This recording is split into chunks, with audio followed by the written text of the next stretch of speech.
There's an invisible force driving your life. You may not even realize it, but 95% of your human experience is shaped by your subconscious fears. As humans, we tell ourselves stories to rationalize why we are where we are, and there is always a coherent narrative to explain our choices, but in reality, it is our subconscious fears that are running the show. And let me tell you a little bit about my story and how I am working to overcome my subconscious fears. Not to brag, I'm not telling my story to impress you or anything like that.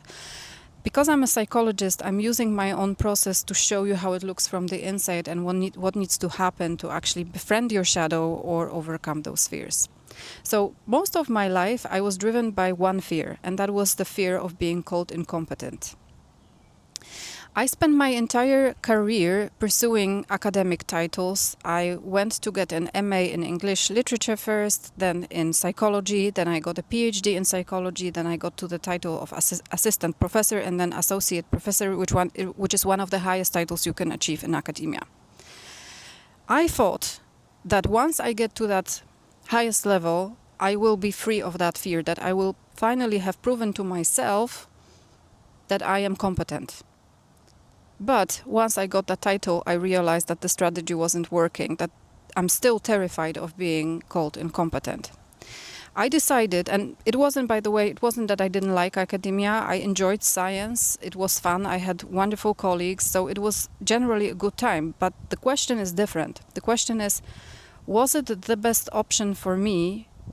Was there another option that would make me feel more fulfilled? Because I realized that my academic career was not fulfilling for me. So I quit. About a year ago, I left academia to pursue business. And here we come to the conclusion of the story.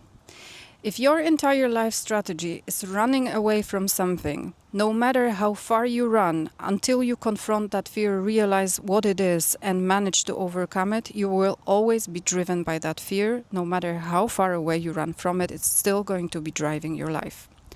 The only way to overcome a fear is to expose yourself and be okay with, in my case, being called incompetent, which is what I am working on right now. Trying to expose myself to being imperfect, to being flawed, to making mistakes, experimenting, pivoting, sharing in public bits of my story. So this is also therapy for me. If you are interested in that kind of deep work on yourself so that you can finally get to the life that feels like it's yours and not driven by some force that is running in the background, follow my profile, because I am sharing things that I know in the hope that it will also help you.